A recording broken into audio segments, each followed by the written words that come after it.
जालन्यामध्ये तहसीलदार, तलाठी आणि ग्रामसेवक यांनी मिळून 35 कोटी रुपयाचा घोटाळा केला। हे 35 कोटी रुपये शेतकऱ्यांच्या पीक विम्याचे, शेतकऱ्याच्या नुकसान भरपाईचे, शेतकऱ्याच्या खात्यावर येणारे शेतकऱ्याच्या हक्काचे पैसे होते। छत्रपती संभाजीनगरच्या पालकमंत्र्यांच्या घरामध्ये पैसे भरून भरभक्कम अशी बॅग आढळली व तसेच 2 दिवसापूर्वी सन्माननीय आमदार संजय गायकवाड यांनी अन्न चांगलं मिळालं नाही म्हणून कामगाराच्या तिथल्या आचार्याच्या कानफट्टात मारली, त्यांना बुक्की मारली। मी आज एक अंगणवाडीचं धान्य आहे, सरकार लहान मुलांसाठी देतं, पोषक आहार म्हणून देतं, त्या अंगणवाडीच्या धान्यामध्ये काहीतरी मिसळून मागच्या काही वर्षापासून देत आहे, तेल मिसळत आहे काय मिसळत आहे। गावामध्ये एकही पालक आपल्या बाल्याला, त्या मुलांना ते खाऊ घालत नाही। आज मी तुम्हाला दाखवतो, हे त्या अंगणवाडीचं धान्य आहे। ते अंगणवाडीचं धान्य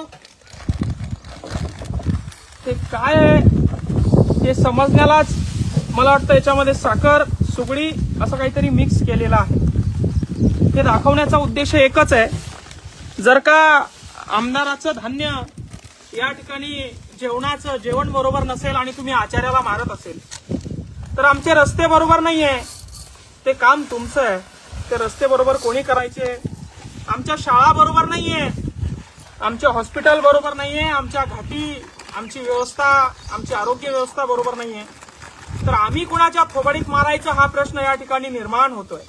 हे बघू शकता आपण, लहान मुलासाठी आलेलं हे धान्य आहे, याला या ठिकाणी जनावर देखील या ठिकाणी याला खात नाही। आपण बघू शकता हे पूर्ण धान्य आहे। हे बघा, महाराष्ट्र शासन एनर्जी मूंग डाळ खिचडी, त्याच पद्धतीनं प्रोटीन प्रीमिक्स, मल्टीमिक्स काहीतरी आहे। आपण बघू शकता या ठिकाणी जनावर देखील हे धान्य खात नाही आणि लहान मुलाला खाण्यासाठी बघा, गाय देखील या धान्याला तोंड लावत नाही मित्रहो, आणि लहान मुलाला खाण्यासाठी शासन या ठिकाणी अशा पद्धतीचं हे धान्य देत आहे।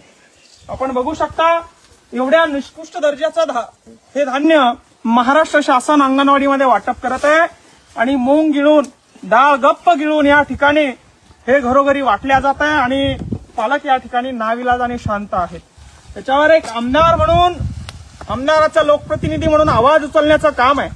त्याच्यावर जिल्हा परिषद सदस्य, सन्माननीय लोकसभेचे सदस्य यांचा आवाज उचलण्याचं काम आहे।